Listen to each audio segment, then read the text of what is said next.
وَإِذَا بَدَّلْنَا آيَةً مَكَانَ آيَةٍ وَاللَّهُ أَعْلَمُ بِمَا يُنَزِّلُ قَالُوا إِنَّمَا أَنْتَ مُفْتَرٍ بَلْ أَكْثَرُهُمْ لَا يَعْلَمُونَ قُلْ نَزَّلَهُ رُوحُ الْقُدُسِ مِنْ رَبِّكَ بِالْحَقِّ لِيُثَبِّتَ الَّذِينَ آمَنُوا وَهُدًى وَبُشْرَى لِلْمُسْلِمِينَ وَلَقَدْ نَعْلَمُ أَنَّهُمْ يَقُولُونَ إِنَّمَا يُعَلِّمُهُ بَشَرٌ لِسَانُ الَّذِي يُلْحِدُونَ إِلَيْهِ أَعْجَمِيٌّ وَهَذَا لِسَانٌ عَرَبِيٌّ مُبِينٌ إِنَّ الَّذِينَ لَا يُؤْمِنُونَ بِآيَاتِ اللَّهِ لا يهديهم الله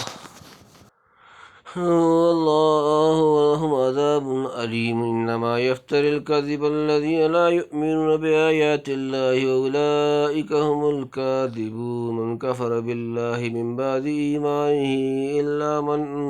أكره وقلبه مطمئن بالإيمان ولكن من شرح بالكفر صدرا فعليهم غضب من الله ولهم عذاب عظيم ذلك بأن مستحب الحياة الدنيا على الآخرة وأن الله لا يهدي القوم الكافرين أولئك الذين طبع الله على قلوبهم وسمعهم وأبصارهم وأولئك هم الغافلون لا جرم أنهم في الآخرة هم الخاسرون ثم إن ربك للذين هاجروا من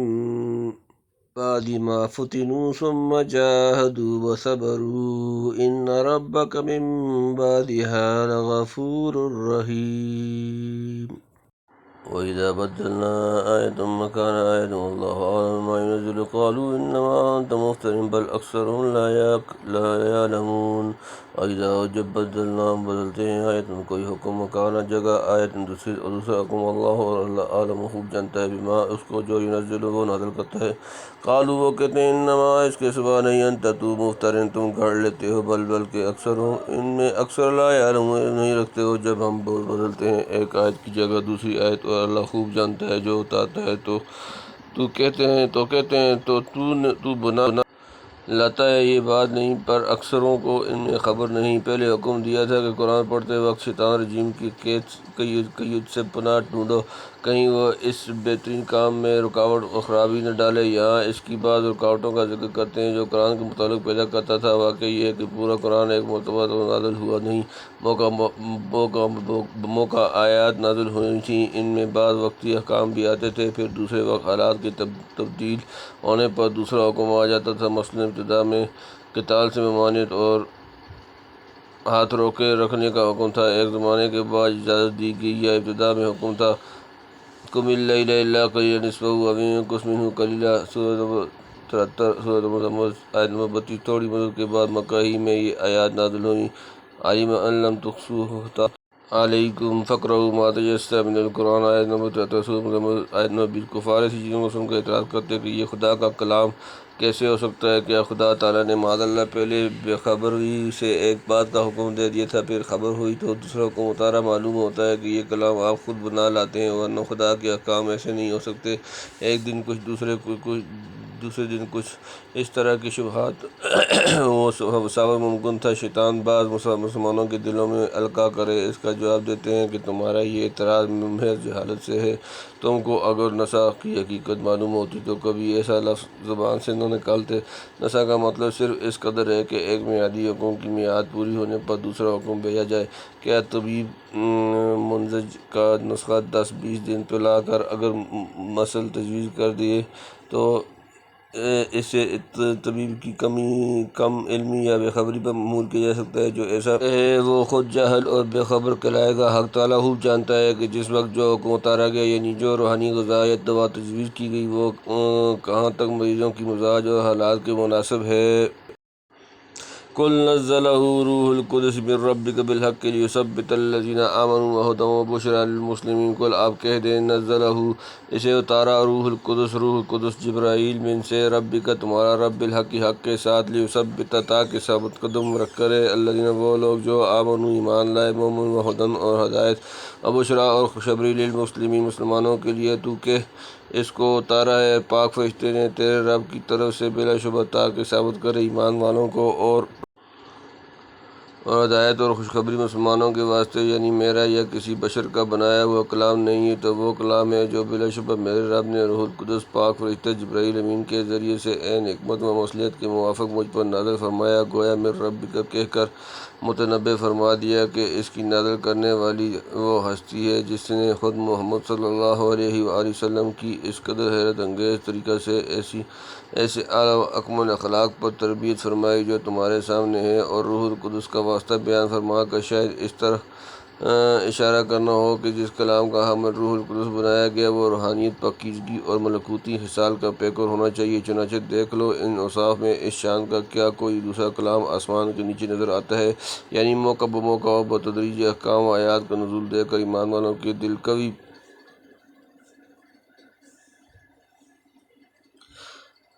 قوی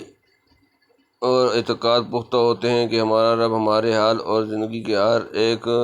دور سے پورا خبردار ہے اور نہایت حکمت سے ہماری تربیت کرتا ہے۔ جیسے حالات پیش آئیں ان کے موافق ہدایت و رہنمائی کرتا ہے اور ہر کام پر اس کے مناسب خوشخبری سناتا ہے۔ وَلَقَدْ نَعْلَمُ أَنَّهُمْ يَقُولُونَ إِنَّمَا يُعَلِّمُهُ بَشَرٌ لِسَانُ الَّذِي يُلْحِدُونَ إِلَيْهِ أَعْجَمِيٌّ وَهَذَا لِسَانٌ عَرَبِيٌّ مُبِينٌ۔ وَلَقَدْ نَعْلَمُ ہم خوب جانتے ہیں، أَنَّهُمْ کہ وہ یقولون وہ کہتے ہیں، انما اس کے سوا نہیں، يعلمہ اس کو سکھاتا ہے، بشر ایک آدمی، لسان زبان، الذی وہ جو کہ یلحدون کجراہی نسبت کرتا ہے، الیہ اس کی طرف، اعجمی اعجمی، وہذا اور یہ لسان زبان، عربی عربی، مبین واضح، اور ہم کو خوب معلوم ہے کہ وہ کہتے ہیں اس کو تو سکھلاتا ہے ایک آدمی جس کی طرف تعریض کر ہیں، اس کی زبان ہے عجمی اور یہ قرآن زبان عربی ہے۔ صاحب مشرکین کا اعتراض یہ تھا کہ قرآن شریف نہ خدا کا کلام ہے، ورنہ نہ اس میں نہ ہوتا اور نہ یہ آپ کا کلام ہو سکتا ہے، کیونکہ آپ کا امی ہونا سب کو معلوم مسلم تھا۔ ایک امی جس نے نہ کبھی کوئی کتاب چھوئی ہو، نہ قلم ہاتھ میں پکڑا ہو، بلکہ باوجود اعلیٰ درجہ کے قریشی ہونے کے 40 برس تک ایک شعر بھی زبان سے نہ کہا ہو، جس میں عرب کی چھوکریاں تک فطری سلیقہ اور ملکہ رکھتی تھیں، کیسے گمان کیا جا سکتا ہے کہ وہ بدون تعلیم و تعلم کے دفعتاً ایسی کتاب بنا لائے جو اس قدر عجیب و غریب علوم و حکم، مؤثر ہدایات اور کایا پلٹ کر دینے والے قوانین و احکام پر مشتمل ہو؟ ناگزیر کہنا پڑے گا کہ کوئی دوسرا شخص انہیں یہ باتیں سکھلاتا اور ایسا کلام بنا کر دے دیتا ہے۔ وہ شخص کون تھا جس کی بے اندازہ قابلیت سے قرآن جیسی کتاب تیار ہوئی؟ اس کا نام میں اختلاف تھا، جبر، یسار، عائش، لعیش، کئی عجمی غلاموں کے نام لیے گئے جن میں کوئی یہودی تھا، کوئی نصرانی، بلکہ بعض کی نسبت کہا گیا کہ وہ نصرانیت چھوڑ کر مذہب اسلام قبول کر چکے تھے۔ کہتے ہیں کہ حضور گاہے بگاہے آتے جاتے ان میں سے کسی ایک کے پاس بیٹھتے تھے، یا وہ حضور صلی اللہ علیہ وآلہ وسلم کی خدمت میں کبھی حاضر ہوا کرتا تھا، مگر تعجب ہے اتنے بڑے قابل انسانوں کا تو نام بھی تاریخ نے پورے تیقن و تعین کے ساتھ یاد نہ رکھا، اور جو ان سے سیکھ کر محض نقل کر دیا کرتے تھے، دنیا ان کے قدموں پر گر پڑی ہے، حتیٰ کہ جنہوں نے ان کو نبی نہ مانا، دنیا کا سب سے بڑا مصلح اور کامل انسان، ان کو بھی تسلیم کرنا پڑا۔ بہرحال مشرکین کے اس صفیانہ اعتراض سے یہ ضرور ثابت ہوا ہے کہ دعویٰ بعثت سے پہلے آپ کا امی ہونا ان کے نزدیک ایسا مسلم تھا کہ قرآنی علوم و معارف کو آپ کی امیت مسلمہ سے تطبیق نہ دے سکتے تھے، اسی لیے کہنا پڑتا تھا کہ کوئی دوسرا شخص آپ کو یہ باتیں سکھلا جاتا ہے۔ بلا شبہ آپ سکھلائے ہوئے تھے، لیکن سکھلانے والا کوئی بشر نہ تھا، وہ رب قدیر تھا جس نے فرمایا الرحمن علم القرآن، یعنی اگر قرآن کے علوم خارقہ اور دوسری وجوہ اعجاز کو اپنی غباوت کی وجہ سے تم نہیں سمجھ سکتے تو اس کی زبان کے معجزانہ فصاحت و بلاغت کا ادراک تو کر سکتے ہو، جس کے متعلق بار بار چیلنج دیا جا چکا اور اعلان کیا جا چکا ہے کہ تمام جن و انس مل کر بھی اس کلام کا مثل پیش نہ کر سکیں گے، پھر جس کا مثل لانے سے عرب کے تمام فصحاء و بلغاء بلا استثناء عاجز و درماندہ ہوں، ایک گمنام اجمی بازاری غلام سے کیوں کر امید کی جا سکتی ہے کہ ایسا کلام معجز تیار کر کے پیش کر دے؟ اگر تمام عرب میں کوئی شخص بالفرض ایسا کلام بنا سکتا تو وہ خود حضور حضرت محمد صلی اللہ علیہ وآلہ وسلم ہوتے، مگر قرآن کے سوا آپ کے دوسرے کلام کا ذخیرہ قرآن کے بیان کردہ موضوعات پر موجود ہے، جو باوجود انتہائی فصاحت کے کسی ایک چھوٹی سی سورت قرآنی کی ہمسری نہیں کر سکتا۔ ان الذين لا يؤمنون بآيات الله لا يهديهم الله ولهم عذاب علیم۔ ان بے شک الذين وہ لوگ جو لا یؤمنون ایمان نہیں لاتے ہیں بآیات اللہ اللہ کی آیتوں پر، لا یہدیہم ہدایت نہیں دیتا انہیں اللہ ولہم اور ان کے لیے عذاب علیم دردناک عذاب ہے۔ وہ لوگ جن کو اللہ کی باتوں پر یقین نہیں، ان کو اللہ ہدایت نہیں دیتا اور ان کے لیے عذاب دردناک ہے۔ یعنی کھلے دلائل کے باوجود جو شخص یہی دل میں ٹھان لے کہ یقین نہیں کروں گا، خدا تعالیٰ بھی اس کو مقصد پر پہنچنے کی راہ نہیں دیتا، جتنا سمجھائیے کبھی نہ سمجھے گا۔ بداعتقاد آدمی ہدایت سے محروم رہ کر آخر سخت سزا کا مستحق ہوتا ہے۔ انما یفتری الکذب الذین لا یؤمنون بآیات اللہ واولئک هم الکاذبون۔ انما اس کے سوا نہیں، یفتری بہتان باندھتا ہے، الکذب جھوٹ، الذین وہ لوگ لا یؤمنون جو ایمان نہیں لاتے، بآیات اللہ اللہ کی آیتوں پر، واولئک اور یہی لوگ، ہم وہ الکاذبون جھوٹے۔ جھوٹ تو وہ لوگ بناتے ہیں جن کو یقین نہیں اللہ کی باتوں پر، اور وہی لوگ جھوٹے ہیں۔ یعنی آپ کو کہتے ہیں انما انت مکرن، حالانکہ آپ کی امانت و راست بازی پہلے سے مسلم اور ہر ایک چال ڈھال سے ظاہر تھی۔ کیا جھوٹ بنانے والوں کا چہرہ اور طور طریق ایسا ہوتا ہے؟ جھوٹ بنانا تو ان اشقیاء کا شیوہ ہے جو خدا کی باتیں سن کر اور اس کے نشانات دیکھ کر بھی یقین نہ کریں۔ اس سے بڑا جھوٹ کیا ہوگا کہ آدمی خدا کی باتوں کو جھوٹا کہے۔ من کفر باللہ من بعد ایمانہ الا من اکرہ وقلبہ مطمئن بالایمان ولکن من شرح بالکفر صدرا فعلیہم غضب من اللہ ولہم عذاب عظیم۔ من جو کفر منکر ہوا باللہ اللہ کا، من بعد ایمانہ اس کے ایمان، اللہ سوائے من جو اکرہ مجبور کیا گیا، وقلبہ جبکہ اس کا دل مطمئن بالایمان ایمان پر، ولیکن اور لیکن من جو شرح کشادہ کرے بالکفر کفر کے لیے، صدرن سینہ، فعلیہم تو ان پر غضب من اللہ اللہ کا، ولہم اور ان کے لیے عذاب عظیم بڑا عذاب۔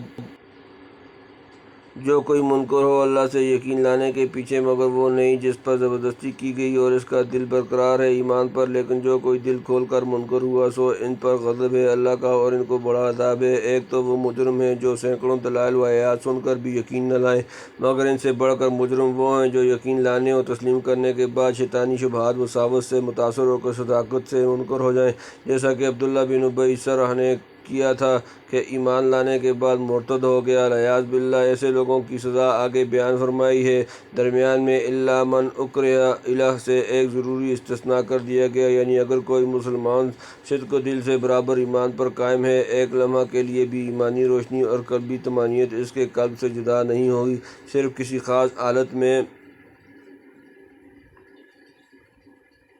بہت ہی سخت دباؤ اور زبردستی سے مجبور ہو کر شدید ترین خوف کے وقت گل و خلاصی کے لیے محض زبان سے منکر ہو جائے، یعنی کوئی کلمہ اسلام کے خلاف نکال دے، بشرطے کہ اس وقت بھی قلب میں کوئی تردد نہ ہو بلکہ زبانی لفظ سے سخت کراہیت و نفرت ہو۔ ایسا شخص مرتد نہیں بلکہ مسلمان ہی سمجھا جائے گا۔ ہاں، اس سے بلند مقام وہ ہے کہ آدمی مرنا قبول کرے مگر منہ سے بھی الفاظ نہ نکالے، جیسا کہ حضرت بلال، حضرت یاسر، حضرت سمیہ، حضرت عبید بن زید انصاری اور حضرت عبداللہ بن حذافہ رضوان اللہ تعالیٰ اجمعین وغیرہ کے واقعات تاریخوں میں موجود ہیں، بے نظر اختصار ہم یہاں درج نہیں کر سکتے، ابن کثیر میں دیکھ لیے جائیں۔ ذلك بأنه مستحب الحیات الدنیا علی الآخرۃ وأن اللہ لا یہدی القوم الکافرین۔ ذلك یہ بأنهم اس لیے کہ وہ استحبوا انہوں نے پسند کیا، الحیات الدنیا زندگی دنیا، علی پر الآخرہ آخرت، وأن اور یہ کہ اللہ لا یہدی ہدایت نہیں دیتا القوم لوگ، الکافرین کافر جمع یہ اس واسطے کہ انہوں نے عزیز رکھا دنیا کی زندگی کو آخرت سے، اور اللہ راستہ نہیں دیتا منکر لوگوں کو، یعنی ایسے منکروں کو جو حیات دنیا ہی کو کعبہ مقصود ٹھہرا لیں۔ کامیابی کا راستہ کہاں ملتا ہے؟ حضرت شاہ صاحب لکھتے ہیں، جو کوئی ایمان سے پھرا ہے، دنیا کی غرض کو جان کے ڈر سے یا برادری کی خاطر سے یا زر کے لالچ سے، جس نے دنیا عزیز رکھی اس کو آخرت کہاں۔ اگر جان کے ڈر سے لفظ کہے تو چاہیے، جب ڈر کا وقت جا چکے پھر توبہ استغفار کر کے ثابت ہو جائے۔ اولئک الذین طبع اللہ علی قلوبہم وسمعہم وابصارہم واولئک ھم الغافلون۔ اولئک یہی لوگ، الذین وہ جو کہ طبع اللہ اللہ نے مہر لگا دی اللہ پر، قلوبہم ان کے دل، وسمعہم اور ان کے کان، وابصارہم اور ان کی آنکھیں، واولئک اور یہی لوگ ہم وہ الغافلون غافل جمع یہ وہی ہیں کہ مہر کر دی اللہ نے ان کے دلوں پر اور کانوں پر اور آنکھوں پر، اور یہی ہیں بے ہوش، یعنی دنیا طلبی اور ہوا پرستی کے نشہ میں ایسے مست۔ وہ بے ہوش ہیں جن کے ہوش میں آنے کی کوئی امید نہیں۔ خدا کی دی ہوئی قوتیں انہوں نے سب بیکار کر دیں۔ آخر کانوں سے حق کی آواز سننے، آنکھوں سے حق کے نشان دیکھنے اور دلوں سے حق بات سمجھنے اور سوچنے کی توفیق سلب ہو گئی۔ مہر کرنے کا مطلب پہلے سورہ بقرہ وغیرہ میں گزر چکا ہے۔ لا جرم انہم فی الآخرۃ ھم الخاسرون۔ لا جرم کچھ شک نہیں، انہم کہ وہ فی الآخرۃ آخرت میں، ہم وہ الخاسرون خسارہ اٹھانے والے۔ خود ظاہر ہے کہ آخرت میں یہی لوگ خراب ہیں، یعنی جو لوگ اپنی بے اعتدالیوں اور غلط کاریوں سے خدا کی بخشی ہوئی قوتیں تباہ کر ڈالیں اور دنیا ہی کو قبلہ مقصود بنا لیں، ان سے بڑھ کر خراب انجام کس کا ہوگا؟ ثم ان ربک للذین ہاجروا من بعد ما فتنوا ثم جاہدوا وصبروا ان ربک من بعدها لغفور رحیم۔ ثم پھر ان بے شک ربک تمہارا رب، للذین ان لوگوں کے لیے، ہاجروا انہوں نے ہجرت کی، من بعد اس کے بعد، ما کے فتنوا ستائے گئے وہ، ثم پھر جاہدوا انہوں نے جہاد کیا، وصبروا اور انہوں نے صبر کیا، ان بے شک ربک تمہارا رب، من بعدها اس کے بعد، لغفور البتہ بخشنے والا، رحیم نہایت مہربان۔ پھر بات یہ ہے کہ تیرا رب ان لوگوں پر کہ انہوں نے وطن چھوڑا ہے، بعد اس کے کہ مصیبت اٹھائی، پھر جہاد کرتے رہے اور قائم رہے، بے شک تیرا رب ان باتوں کے بعد بخشنے والا مہربان ہے۔ مکہ میں بعض لوگ کافروں کے ظلم سے بچل گئے تھے یا صرف زبانی لفظ کفر کہہ لیا تھا۔ اس کے بعد جب ہجرت کی، جہاد کیا اور بڑے استقلال پامردی سے اسلام پر قائم رہے، اتنے کام ایمان کے کیے، وہ تقصیر بخشی گئی اور خدا کی مہربانی مبذول ہوئی۔ ایک بزرگ تھے عمار، ان کے باپ تھے یاسر اور ماں سمیہ، دونوں ظلم اٹھاتے مر گئے۔ پھر لفظ کفر نہ کہا، یہ مسلمانوں کا پہلا خون تھا جو خدا کی راہ میں گرا۔ بیٹے عمار نے خوف جان سے لفظ کہہ دیا، پھر روتے ہوئے حضرت کے پاس آئے، تب یہ آیتیں اتریں، رضوان اللہ تعالی اجمعین۔